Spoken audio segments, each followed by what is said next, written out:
Hi everyone and welcome back to my channel. So if you're new here, my name is Andrea and I'm a music photographer based in London and I do videos mostly about that.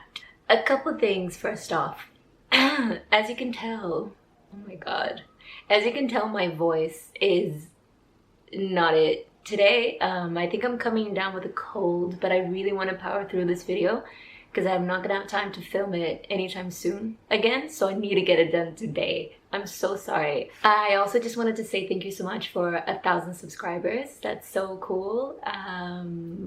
Hopefully you guys are still around. I haven't been posting very consistently. I've been a bit busy, but I want to try and come back to the channel with a mix of video formats like these, like more research-based videos, and mix it up with videos about my own personal work and personal life, so there's not that much pressure to talk about my life all the time because sometimes there's not much to say, I feel like. So I can sort of mix up those more personal videos about my work as a music photographer, behind the scenes of my shoots, and then also with these like research-based ones that I have actually a really fun time researching and learning new things. And as you can tell by the title of this video, I'm going to be talking about the album artwork of the Beatles' 8th studio album, Sgt. Pepper's Lonely Hearts Club Band. I'm a little bit nervous to make a video about the Beatles only because there's so many people out there who know so much about them, obviously way more than I do, but I try my best to do my research. I love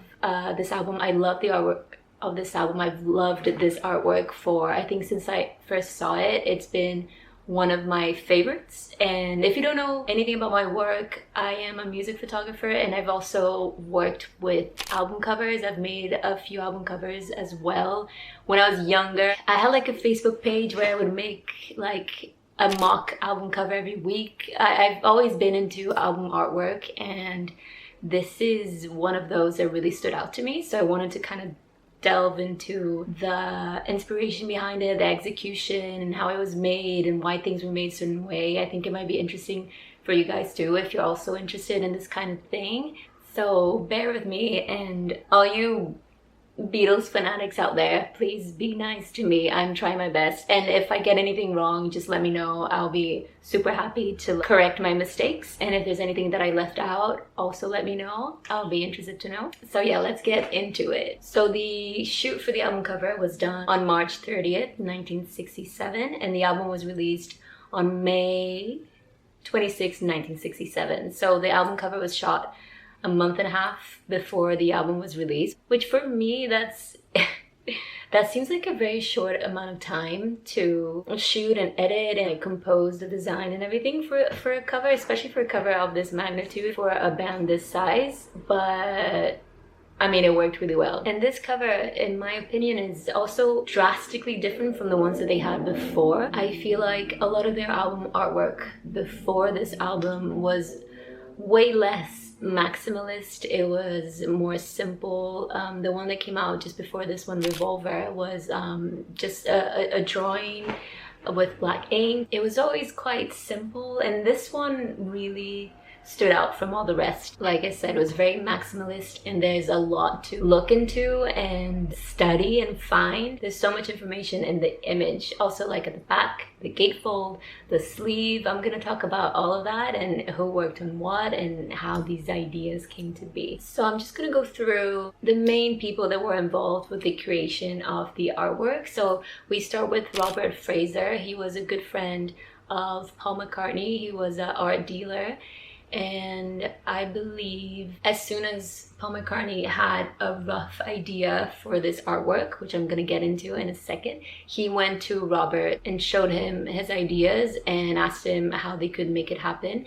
And Robert Fraser suggested or commissioned these two pop designers called Peter Blake and his then wife Jan Hayworth to design the album and co-art direct the execution of the album with him. And Peter Blake and Jan Hayworth actually won a Grammy for Best Album Artwork for their work on Sgt. Pepper's. Like I said, Peter and Jan, they designed the front, the back, and the gatefold The gatefold is when you have an LP or a vinyl record.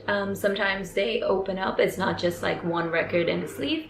They have a record and it opens up. I'll show you an example. Before this video, I think you would have seen a video that I did all about the artwork of the Velvet Underground. I'll link it down below, but I just wanted to explain. So this is the front cover, obviously, back cover, and a gatefold is this. So it would be like the middle section of a double LP cover.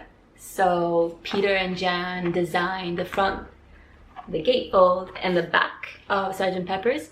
And Michael Cooper was the photographer for the artwork. He photographed the images at the front, at the back, and also on the gatefold. We also have this really cool Dutch collective called The Fool. Originally, they were the ones who were gonna design the gatefold for the LP, but Robert Fraser, the art director, he really didn't like it and he kind of vetoed it because he didn't think it went well. He didn't think The Fool's painting quality was that good. He didn't think it looked that nice. So their artwork for the gatefold was scrapped, but I did find a picture of what it looked like. And I believe this piece of art was hanging on John Lennon's house for a long time, and I believe Yoko now has it from what I've seen, from what I've researched. But yeah, it was vetoed and they ended up using a Michael Cooper photograph, the one with the yellow background. But The Fool did end up designing the inner paper sleeve for the record, and it was pretty revolutionary at the time because most of the time the record sleeves, and the record sleeve is like the paper sort of protection insert where you put the vinyl in. So you have, I'll show you again. So when you have the album, you have usually a paper sleeve around the vinyl, and The Fool designed the paper sleeve, which usually was almost always just a blank sleeve of paper, but they made it extra special. They had a full-on colorful abstract design on it, but I believe they only did this for the first edition of the LP. I could be wrong, but I think that's what I understood. It was only for the first edition. But before I go into more little details of the artwork, I just want to talk a little bit about the origin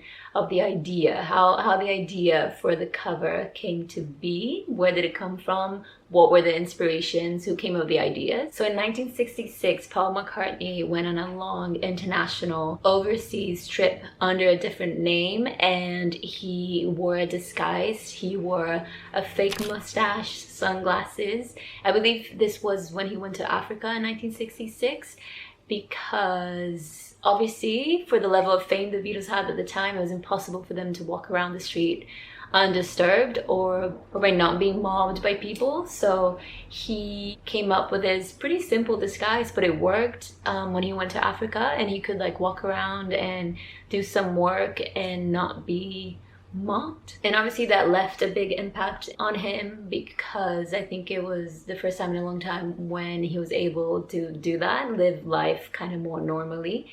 And on his trip back from Africa, he spent some time reflecting on that aspect, on that feeling of freedom that he experienced, and he decided that he kind of wanted to bring that feeling into the Beatles and kind of play around with this idea of an alter ego or anonymity or a disguise. Basically present themselves not exactly as people expect them to be like, sort of present themselves in a different version of who they really were. I found a quote where he said, "I thought, let's not be ourselves, let's develop alter ego so we're not having to project an image which we know.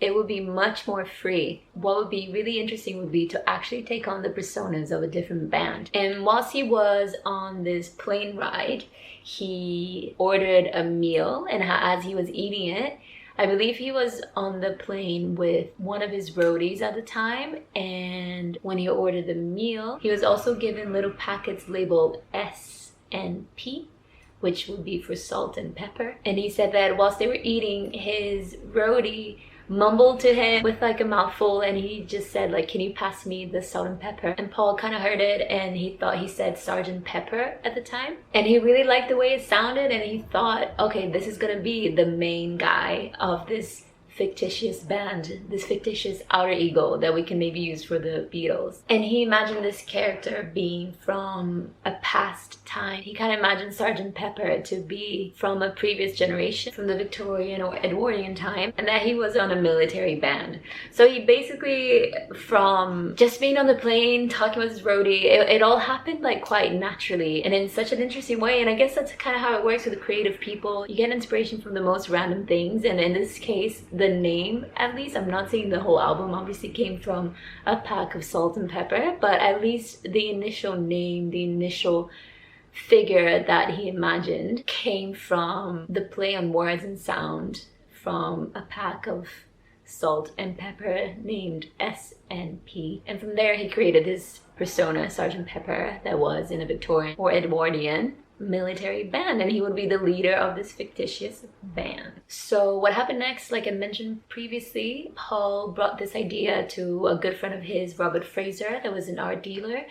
And Robert Fraser was looking after or representing Peter Blake at the time, and he was also really good friends with Michael Cooper, the photographer. So he brought in them into the project, and that's how the people were chosen. And the way that Paul explained the idea to Robert Fraser and Peter Blake and Jen Hayward, he had done some ink drawings, and he sort of conceptualized his idea on those drawings and showed it to them. And he's quoted saying about these drawings, "I did a lot of drawings of us being presented to the Lord Mayor with lots of dignitaries and lots of friends of ours around. And it was to be us in front of a big northern floral clock, and we were to look like a brass band." And according to my research, it's also believed that Paul McCartney drew inspiration from a 1920s photo of his dad's band at the time, or maybe not band, his dad's orchestra at the time, called Jim Mack's Jazz Band. And it's a photo, I'll insert it here. It's a black and white photo of the orchestra surrounded by their fans. And you can really see the similarities between this photo and the final artwork. One thing that I thought was interesting whilst researching all this is that it seemed like the concept for this album artwork was very commanded by Paul McCartney.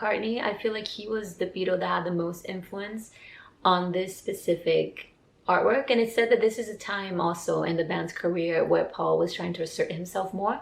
So he clearly was doing that with the artwork concept for their album. Actually, there's also another theory of other things he was influenced by. I actually found this very funny. So there's this Swedish, pretty obscure, pretty unknown. I've never heard of them. Not to say that just because I haven't heard of them, they're not known, but I hadn't. And they were this Beatles parody tribute band, and they were called Mörkblicket. I don't know.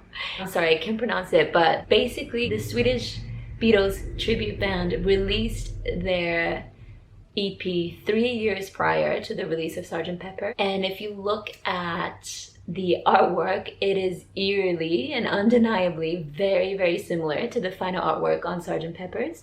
And it's said that during one of the Beatles' visits to Stockholm, one of the members of the Swedish band called Roger Wallace actually handed or gave Paul McCartney a copy of it. So it said that Paul did know about it and had seen it, so maybe he also kind of drew visual inspiration from that album.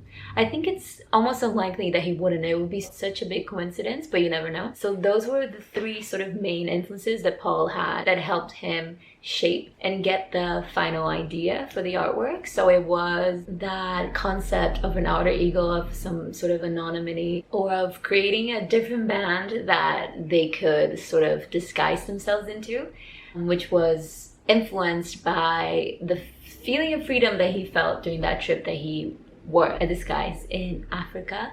It was also influenced by the little salt and pepper packs that he was handed in the airplane on the way back. It was probably influenced by the 1920s photograph of his dad's orchestra, and possibly influenced by the Swedish band's EP artwork as well. And whilst they were sort of conceptualizing the visual idea for the album, I believe one of Paul's friends, John Dunbar, was trying to sell him the idea that maybe he should have like an abstract painting for the artwork with no text, no nothing. And he's quoted saying, "People will know what it is, man. People will know what it is." And his idea was to have the band in an Edwardian sitting room amidst some bric-a-brac and old trophies and photographs, and have that as an abstract painting, from what I understood.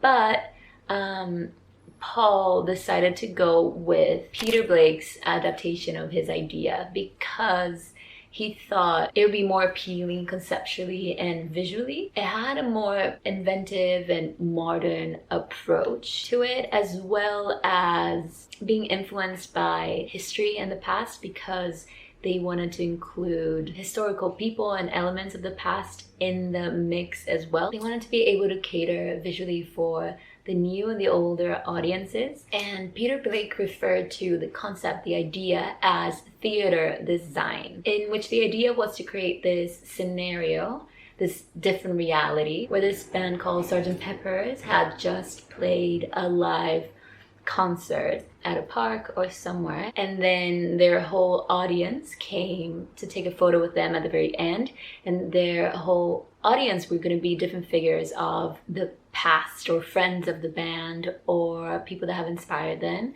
people that had certain significance to them. So that would be the audience, would just be a collective of all their favorite people they admired, or people that kind of meant something to them. So the entire cover of Sgt. Pepper is filled with personal references of personal interests or people they admire, and even personal belongings. And I'll get into some of the examples of who and what they included in a second. But something that I thought was quite interesting that I found out doing the research is that Peter Blake, one of the designers that worked on the cover, he had actually already kind of worked with this concept of crowds. He made some work around circuses and battles, and he's quoted saying that the appeal of a crowd goes back to being a young kid as a football fan. I'd worked in crowds with a series of circus collages made up of bits of engraving or photos.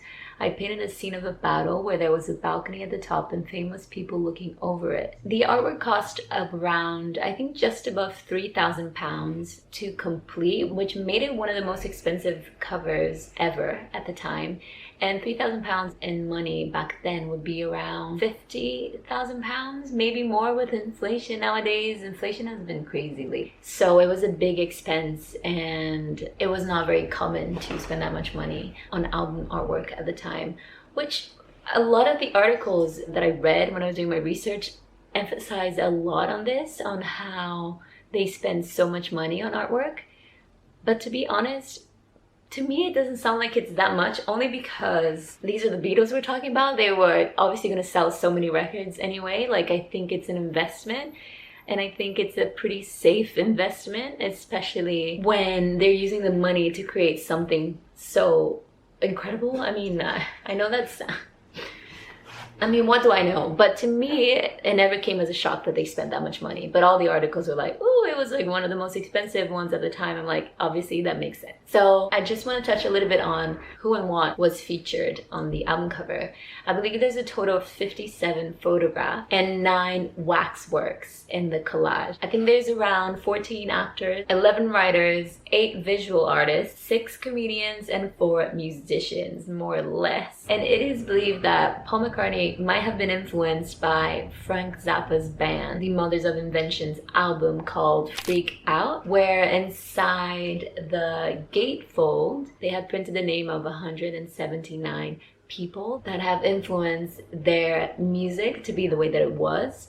So you can definitely see where there's a parallel between that and the Sgt. Pepper's artwork. So once the idea was done, the Beatles, all 4 of them, were asked to sort of list a name of people or figures or things they wanted to include in the album. And one of the standouts of that were John Lennon wanting to include Hitler, Jesus Christ, and Gandhi, all of which were vetoed for a number of different reasons.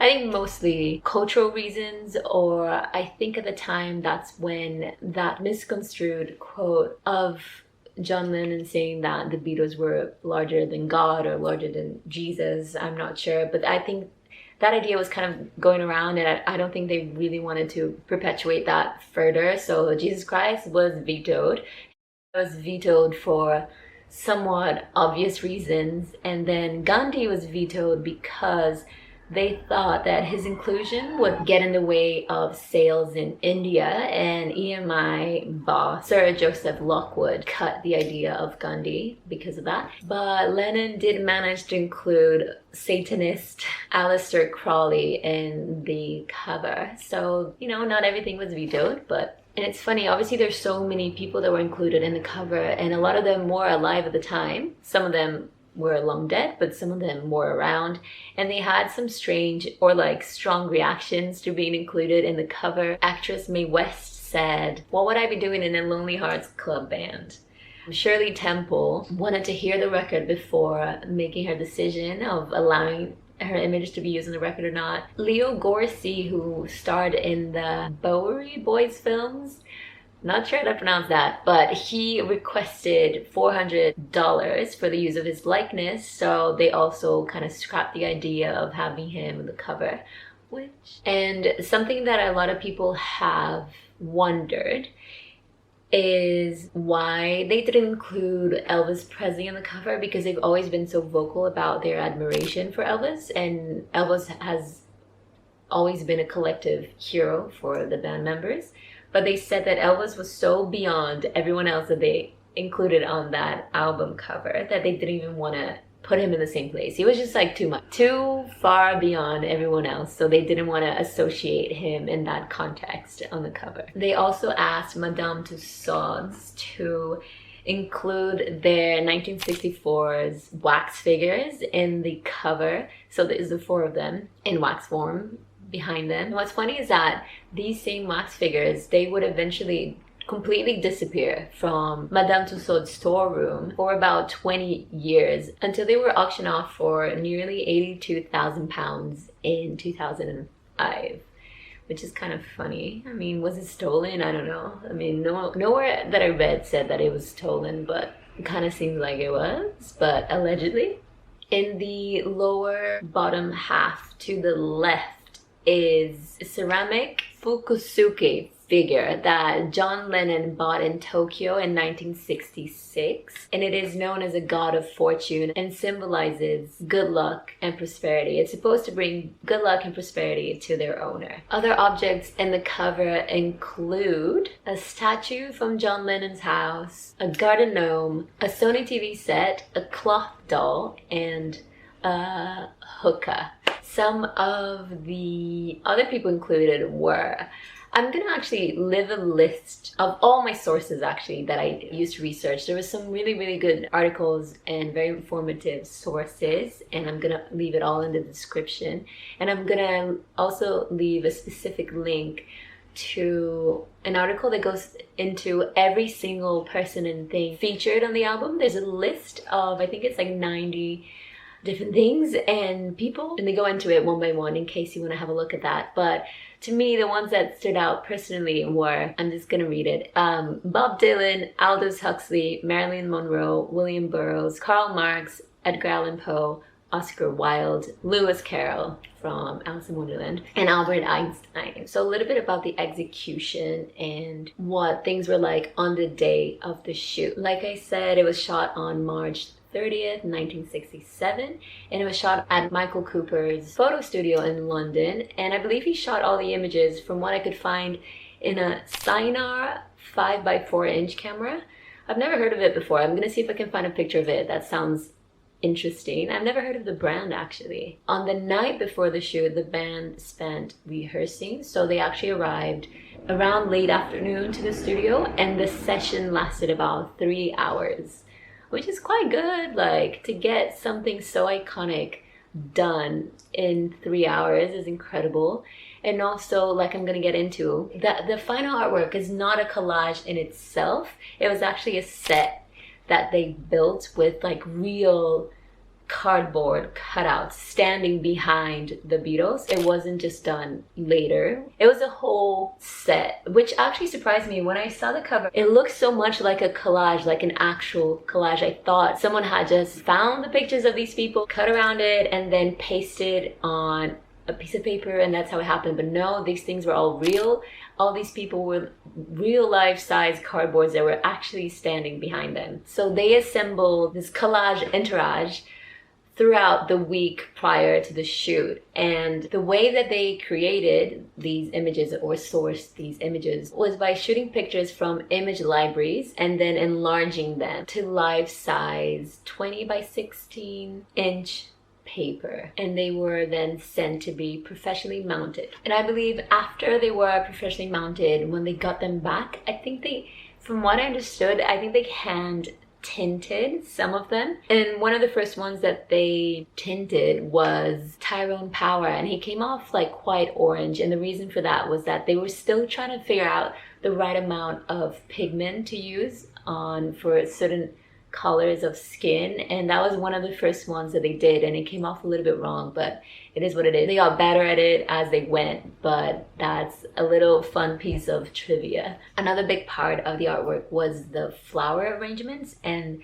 the flower lettering, spelling out the Beatles and everything. And according to my research, it actually happened a bit differently to the plans that they had for it. So Hayworth is quoted saying, "What I wanted was tight, low potted plants so that the entire dirt area was covered and the lettering was close to the ground. What I got were these perpendicular, absurd hyacinths. It was so far from the original concept I had. I wanted it to look like the Civic Garden display at Hammersmith that I passed when I went into town. What I got to work with was like working with pink celery stalks." I mean, it ended up looking pretty good anyway, but I can totally relate to that bit of frustration of not getting exactly what you envisioned on the day of a shoot. But sometimes it can lead to like interesting results, and you end up having to be a little bit more creative about things and make things work your way in ways that you weren't planning on. So sometimes it lends to an interesting experience, and I think they made it work really well. I mean, it looks fantastic. It doesn't look like it wasn't what they planned to do. There's also a few different little objects and trinkets that the Beatles brought in, and Paul McCartney rented a van full of French horns, trumpets, and tubas, but they didn't really know how to hold the instruments properly. I think they were holding it to the opposite side. And there's a quote by George Martin saying, "They wanted to have these very un-Beatle instruments in the photo. The only trouble is they didn't know how to hold them." So George Martin was called in on the day of the shoot to sort of teach them how to hold the instruments properly. Another big part of the design is the drum kit skin, and that's where they have the name of the album. They hired this fairground painter, which if you don't know what a fairground painter is or what a fairground is, I wasn't very sure when I was researching. It is basically like a circus or like a playground. So this is a person that worked a lot with like circus inspired typography and stuff like that, which you can really see the influence on the final design. And his name was Joe F. Grave. I'm having a really tough time with the names, but hopefully you guys can understand what I mean. So Joe was hired by Jan to come up with a mix of, quote, futuristic and old-fashioned graphics. And he was paid £25 at the time to come up with two different concepts. So he made two different drum skins. And I actually found the other version of the drum skin online. I'm going to include it here too because I think it's interesting. So this was the reject option. Still looks pretty good. But one thing that did happen was that I think there was like a small grammatical error where Joe did not include an apostrophe after Pepper. So it kind of makes it seem like the name is Sgt. Pepper's as opposed to the band being Sgt. Pepper's, because it's Sgt. Pepper's Band. And without the apostrophe, it just makes the meaning slightly different. And they never got a chance to correct that. So that's just how it stayed. I also found out that in 2008, the drum skin was auctioned for 670,000 euros. pretty good. Another thing that I love about the cover is their costumes, their outfits. They're wearing these colorful military inspired suits and they're all wearing different colors. And I actually have what I call my Sergeant Pepper's jacket and I love it so much. I was actually going to wear it for this video, but it's super hot, so I didn't. But let me go grab it. It's not as colorful as theirs, but I think it's Paul that's wearing blue, right? But it always reminded me of them. I mean, it's way more understated, but I got it in a vintage store here in London. I think it's authentic vintage, I believe from the 60s.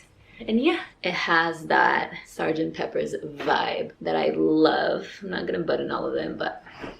So like I was saying, I always really liked the costumes that they wore and I was excited to find a little bit more about it. So military style costumes were made from satin, which is so nice. But they were made by a London theatrical costumer company called M. Berman Limited, and it was especially made for them. I think a lot of people were trying to attribute meaning to why each Beatle used the colors that they did, but there is a quote by Paul McCartney saying that there's no big meaning behind it. He was quoted in 2017 saying, "We just chose a material. I'll have that, he'll have that. It was just whoever wanted what color." So there's no big symbolic reason behind the colors. But I believe there is a symbolic reason behind the style, the military old-fashioned style that they were. So recently this whole retro style was becoming quite popular in England around that time. You would see a lot of old army dress jackets with brass buttons, epaulettes, not sure what that is, I'll include a photo, high collars and stripes. That was all very fashionable at the time. That was a lot of what people were wearing on the streets. And it was kind of seen as a bit of a symbol for rebellion and freedom that kind of opposed British imperialism. And so it was kind of taking that military style and associating it with different values and reappropriating the message that it had. So instead of symbolizing submission, hierarchy, and discipline, it was being associated with freedom, rebellion, and equality. So that's a big influence behind the fashion style of their costume. And they weren't the first ones to make use of that appropriation at the time. There's also a famous shoot that Pete Townshend of The Who did for The Observer magazine, where he's wearing a jacket made from the Union Jack, and he also wore it during tour. And you can also see elements of this fashion rebellion with Mick Jagger and Eric Clapton at the time. So it's kind of like on trend, and they also felt like they related a lot to the message and reappropriation of the imagery of militarism in Britain. One thing that I found interesting, and a lot of people noticed at the time, there's certain aspects to what John Lennon was wearing on his tunic that really stood out. He's known as a big fan of military paraphernalia, and back in the day, before Ringo came into the band, there was another drummer called Pete Best. And back in the day when Lennon knew him, he saw Pete Best's grandfather's medals and military paraphernalia at his home, and he never really forgot about it. And when it came time to shoot the cover for Sgt. Pepper's, he got in touch with Pete Best's mom, Mona, and asked her if he could borrow some of his little decorations, so little medals and stuff like that. And Pete Best's grandfather was called Major Thomas Shaw, and he was awarded those medals for his service with the British Raj in India. And once the shoot was done, he sent it back to her with a thank you note and a copy of the album. The Beatles also sold replicas of the coats they wore on the album cover in their short-lived Apple boutique. I'm actually going to get into a little bit into the Apple boutique in a second when I talk a little bit more about the Fool, the Dutch collective that tried to make the original gatefold for the record but ended up just doing the inner paper sleeve for it, but I'm gonna get into them in a little bit. Another funny thing that I found when I was doing my research on the artwork of Sgt. Pepper's is that the Beatles really wanted to include a special little gift in every single album. They wanted to include little tokens, candy, and stuff like that in an envelope with every album.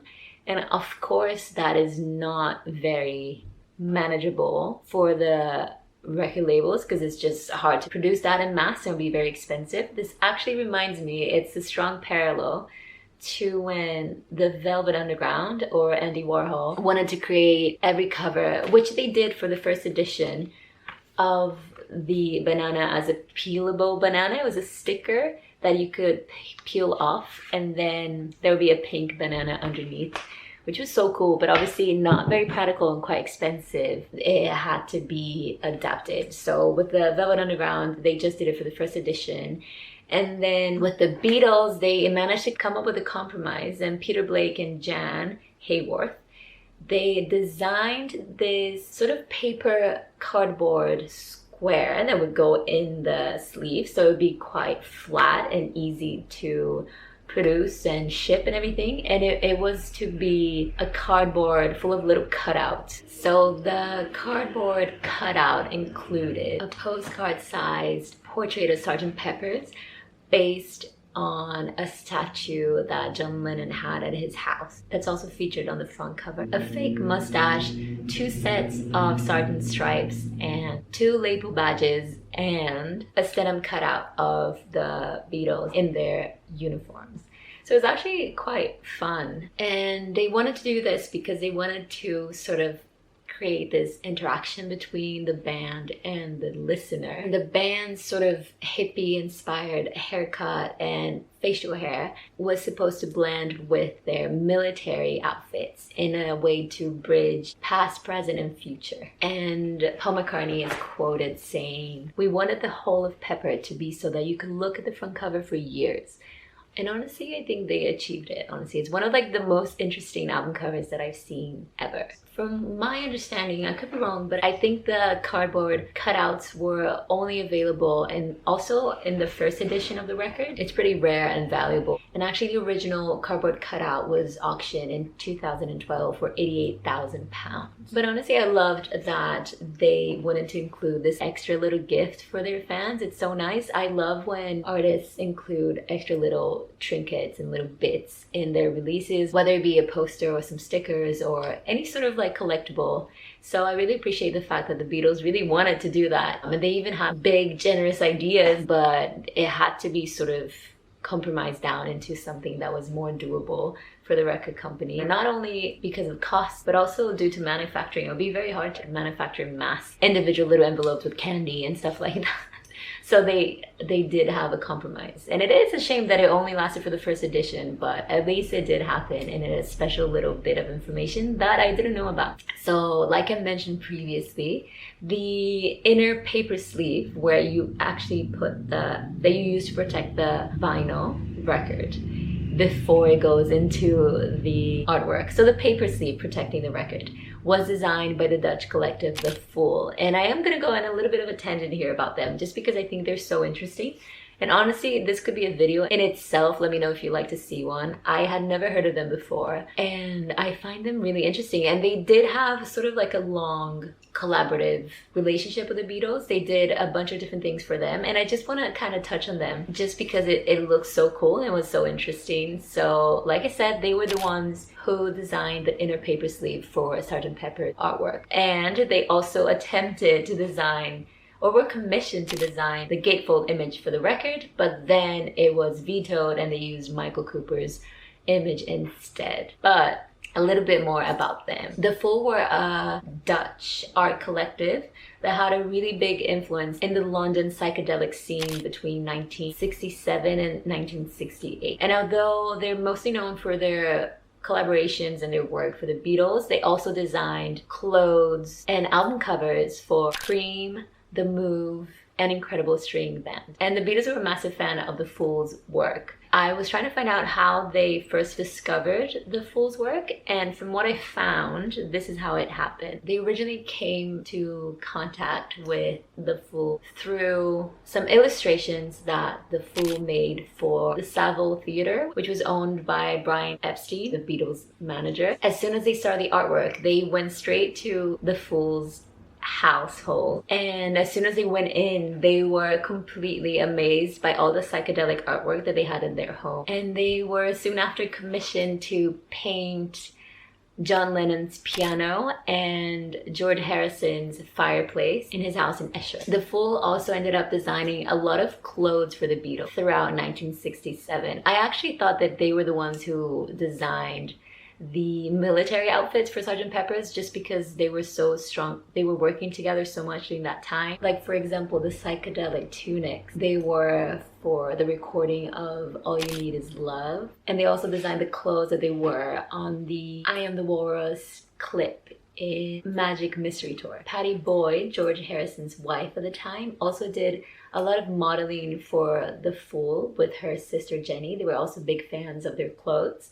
I found some really beautiful pictures of them modeling the clothes, and beautiful pictures of the Fool's work in general. I spent hours looking at it yesterday. It's so incredible. And one thing I didn't know much about actually was the whole Apple boutique venture that the Beatles had at the time. They were such big fans of the Fool that they actually commissioned them to paint the whole outside of the Apple's boutique, paint and design the whole outside of the Apple's boutique. They were also commissioned to design the interior and the clothes being sold at the boutique as well. So basically to design the whole thing, outside and inside, and the products in it. Unfortunately though, the 3-story mural they painted at the boutique proved to be too distracting for drivers going around the area, and the Westminster Council had it painted white. What was interesting though is that people didn't really buy any of the clothing in the boutique. They actually saw the boutique more as a tourist attraction because it looked so great. But the clothes were very, very expensive because